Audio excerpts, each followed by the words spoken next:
우리는 매일 지쳐 있습니다. 아무 일도 일어나지 않았는데도 이미 하루가 끝난 것처럼 느껴집니다. 아침에 눈을 뜨면 벌써 할 일들이 머릿속에 떠오릅니다. 출근 준비, 회의, 마감, 약속.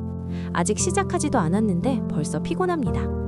아직 오지 않은 일들을 걱정하고 일어나지 않은 실패를 미리 상상하며 스스로를 먼저 지치게 만듭니다. 내일 회의에서 실수하면 어떡하지? 다음 주 프로젝트가 제대로 될까? 이번 달 목표를 못 채우면? 이렇게 우리는 실제로 일어나지도 않은 일들로 오늘을 소진시킵니다. 왜 이렇게 마음이 무겁지? 나는 왜 늘 불안하지? 밤에 잠들려 해도 내일 걱정이 머리를 떠나지 않습니다. 다음 주, 다음 달, 내년까지. 그렇게 우리는 오늘을 살지 못한 채 내일만 바라보며 하루를 보냅니다. 2000년 전 로마의 철학자 세네카는 이미 이 질문을 던졌습니다. 그는 로마 제국의 가장 강력한 시대를 살았던 사람입니다. 부와 권력의 중심에 있었지만 동시에 가장 불안한 시대를 겪었습니다. 그리고 그는 이렇게 말했습니다. 우리는 생각보다 불행하지 않다. 세네카는 말합니다. 우리를 힘들게 하는 것은 현실이 아니라 아직 오지 않은 미래에 대한 상상이라고. 오늘 우리는 세네카가 남긴 이 깨달음을 따라 불안에서 한 걸음 벗어나는 이야기를 천천히 나눠보려 합니다. 우리는 늘 바쁩니다. 해야 할 일, 놓치면 안 될 기회, 뒤처질 것 같은 두려움. 가만히 앉아 있어도 머릿속은 쉼없이 돌아갑니다. 이 선택이 맞을까? 나중에 후회하면 어떡하지? 지금 이대로 괜찮은 걸까? 세네카는 기원 후 4년 로마 제국 히스파니아에서 태어났습니다. 부유한 집안의 아들로 태어나 로마에서 철학과 수사학을 배웠습니다. 하지만 그의 삶은 순탄하지 않았습니다. 젊은 시절 폐병으로 고생했고 정치적 음모에 휘말려 8년간 코르시카 섬으로 유배를 당했습니다. 그곳에서 그는 깊은 절망을 겪었습니다. 권력과 명예를 모두 잃고 홀로 외딴 섬에서 지내야 했습니다. 하지만 바로 그 시간이 그를 철학자로 만들었습니다. 유배에서 돌아온 후 그는 네로 황제의 스승이 되었습니다. 로마 제국의 권력 중심에 섰습니다. 하지만 그는 알고 있었습니다. 권력이 얼마나 덧없는지, 언제 다시 몰락할지 모른다는 것을. 그래서 그는 매일 이렇게 살았습니다. 오늘이 마지막 날이라고 생각하며. 세네카는 말했습니다. 우리는 고통을 2번 겪는다. 한 번은 현실에서, 그리고 한 번은 상상 속에서. 대부분의 괴로움은 아직 일어나지도 않았는데 이미 마음속에서 먼저 시작됩니다. 실제로 이런 이야기가 있습니다. 어떤 직장인이 있었습니다. 상사에 대해 중요한 보고를 해야 했습니다. 보고 일주일 전부터 그는 잠을 제대로 못 잤습니다. 잘못 말하면 어떡하지? 준비가 부족한 것 같아. 실수하면 평가가 나빠질 거야. 밤마다 머릿속으로 시뮬레이션을 돌렸습니다. 상사가 화를 내는 모습, 동료들의 실만한 표정, 심지어 해고당하는 상상까지. 보고 당일이 왔습니다. 그는 떨리는 마음으로 발표를 시작했습니다. 그런데 생각보다 잘 진행되었습니다. 상사는 몇 가지 질문만 했고 동료들도 긍정적으로 반응했습니다. 회의가 끝난 후 그는 탕비실에서 커피를 마시며 생각했습니다. 지난 일주일 동안 나는 뭘 한 거지? 내가 걱정했던 그 모든 시간들은 뭐였을까? 그가 겪은 고통의 대부분은 실제로 일어나지 않았습니다. 세네카는 이것을 이렇게 말합니다. 불안은 아직 오지 않은 고통이다. 우리는 오늘을 살고 있으면서도 마음은 늘 내일에 가 있습니다. 출근길 지하철에서도 점심시간에도 퇴근 후 집에 돌아와서도 우리 머릿속은 쉬지 않습니다. 내일 미팅 준비는 됐나? 다음 주 발표 자료는? 이번 달 실적은 괜찮을까? 그렇게 우리는 미래를 준비한다고 말하지만 사실은 미래를 두려워하며 오늘을 갉아먹고 있는지도 모릅니다. 세네카는 이렇게 말합니다. 우리는 과거에 살지도 않고 미래에 살지도 않는다. 다만 현재만이 우리의 것이다. 하지만 우리는 그 유일한 현재조차 제대로 살지 못합니다. 세네카는 우리에게 묻습니다. 지금 이 순간 정말로 견딜 수 없는 일이 당신 앞에 놓여 있는가? 대부분의 경우 답은 아니요입니다. 지금 이 순간 당신을 위협하는 진짜 위험은 없습니다. 지붕이 있고 먹을 것이 있고 숨을 쉴 수 있습니다. 우리는 아직 무너지지 않았고 오늘도 하루를 지나왔습니다. 세네카는 말합니다. 우리는 생각보다 많은 것을 견디며 살아갑니다. 문제는 고통의 크기가 아니라 그 고통을 바라보는 마음입니다. 세네카는 유배 시절 이런 편지를 썼습니다. 나는 모든 것을 잃었다. 권력도 재산도 명예도. 하지만 나는 여전히 나 자신을 가지고 있다. 그는 깨달았습니다. 외부에서 빼앗을 수 있는 것들은 진짜 나의 것이 아니라는 것을. 진짜 나의 것은 내가 어떻게 생각하고 어떻게 받아들이고 어떻게 반응하는가입니다. 미래는 아직 오지 않았고 과거는 이미 지나갔습니다. 하지만 우리는 오지 않은 미래를 끌어와 지금의 마음을 짓누릅니다. 내년에 승진 못하면 어떡하지?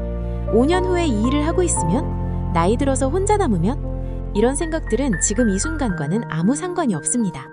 세네카는 이것을 가장 쓸데없는 고통이라 불렀습니다. 그는 이렇게 말합니다. 우리가 겪는 고통의 대부분은 실제로 일어나지 않는다. 한 연구 결과가 있습니다. 사람들이 걱정하는 일의 85%는 실제로 일어나지 않는다고 합니다. 그리고 나머지 15% 중에서도 79%는 우리가 생각했던 것보다 훨씬 덜 나쁘게 끝난다고 합니다. 즉, 우리가 걱정하는 일의 97%는 걱정할 필요가 없는 것입니다. 하지만 우리는 그 3%의 가능성 때문에 100%의 시간을 불안해하며 보냅니다. 세네카는 이렇게 말합니다. 현명한 사람은 아직 오지 않은 일로 괴로워하지 않는다. 그것이 왔을 때 대처하면 충분하기 때문이다. 우리를 힘들게 하는 것은 현실이 아니라 아직 오지 않은 미래에 대한 상상이라고. 그렇다면 우리는 어떻게 해야 할까요? 세네카는 아주 실천적인 방법들을 제시합니다. 첫째, 아직 일어나지 않은 일과 거리를 두십시오. 미리 겪지 마십시오. 그 고통은 필요할 때 와도 늦지 않습니다. 세네카는 이렇게 말합니다.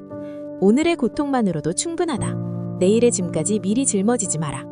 내일 일어날지도 모르는 일을 오늘 걱정하는 것은 내일의 힘을 오늘 빌려오는 것과 같습니다. 그렇게 하면 오늘도 지치고 내일도 지칩니다. 둘째, 바꿀 수 없는 것을 내려놓으십시오. 통제할 수 없는 것에 매달릴수록 마음은 더 지쳐갑니다. 세네카는 이것을 스토아 철학의 핵심이라고 말합니다. 내가 통제할 수 있는 것과 통제할 수 없는 것을 구분하라. 날씨를 통제할 수 없습니다. 남의 생각을 통제할 수 없습니다. 이미 지나간 과거를 바꿀 수 없습니다. 하지만 우리는 이런 것들에 너무 많은 에너지를 씁니다. 왜 그때 그렇게 했을까? 저 사람은 나를 어떻게 생각할까?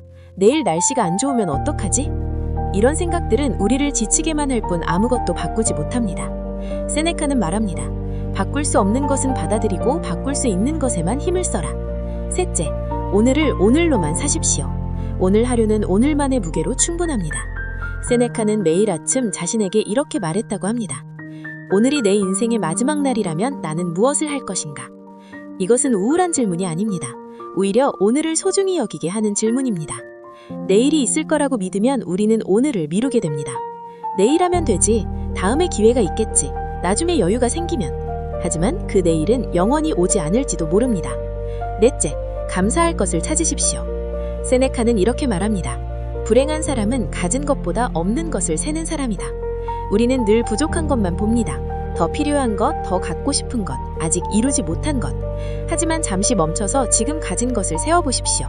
건강, 가족, 친구, 하루 3끼 먹을 수 있는 것, 따뜻한 잠자리. 당연하게 여겼던 것들이 사실은 가장 소중한 것들입니다. 다섯째, 죽음을 기억하십시오. 세네카는 평생 죽음을 곁에 두고 살았습니다. 그는 이렇게 말합니다. 죽음을 생각하는 것은 삶을 가볍게 만드는 것이 아니라 삶을 진지하게 만드는 것이다. 언젠가 끝이 온다는 것을 알면 오늘이 얼마나 귀한지 깨닫게 됩니다. 사소한 걱정들이 정말 중요한 것인지 되돌아보게 됩니다. 세네카는 이렇게 말합니다. 오늘을 잘 살면 인생은 저절로 잘 사라집니다. 이것은 무책임한 태도가 아닙니다. 가장 지혜로운 삶의 방식입니다. 세네카는 말했습니다. 인생은 짧아서 힘든 것이 아니라 불안으로 낭비하기 때문에 힘들다. 우리는 이미 충분히 잘 버티고 있습니다. 완벽하지 않아도 괜찮고 불안한 마음이 있어도 괜찮습니다. 중요한 것은 그 불안 속에서도 오늘을 살아내고 있다는 사실입니다. 세네카는 65세에 세상을 떠났습니다. 네로 황제가 그에게 반역 혐의를 씌웠고 스스로 목숨을 끊으라고 명령했습니다. 세네카는 받아들였습니다. 그는 이미 알고 있었습니다. 죽음조차 두려워할 필요가 없다는 것을. 그는 마지막 순간 친구들에게 이렇게 말했습니다. 내가 평생 가르친 철학대로 죽음을 맞이하겠다. 그리고 평온하게 문을 감았습니다. 세네카가 평생 가르친 것은 거창한 티론이 아니었습니다. 미래를 두려워하지 말고 과거를 후회하지 말고 오늘을 살아. 이것이 전부였습니다. 오늘 하루만큼은 아직 오지 않은 고통을 조금 내려놓아도 괜찮습니다. 당신이 걱정하는 그 일의 대부분은 실제로 일어나지 않을 것입니다. 그리고 설령 일어나도 당신은 그것을 견딜 수 있습니다. 왜냐하면 당신은 이제까지도 수많은 것들을 견뎌왔기 때문입니다. 세네카의 이 문장으로 이야기를 마무리하겠습니다. 우리는 생각보다 불행하지 않습니다. 오늘을 견디고 있는 당신에게 이 말이 작은 쉼이 되길 바랍니다. 당신은 이미 충분히 잘하고 있습니다. 그리고 내일도 당신은 잘 해낼 것입니다. 오늘도 명언처럼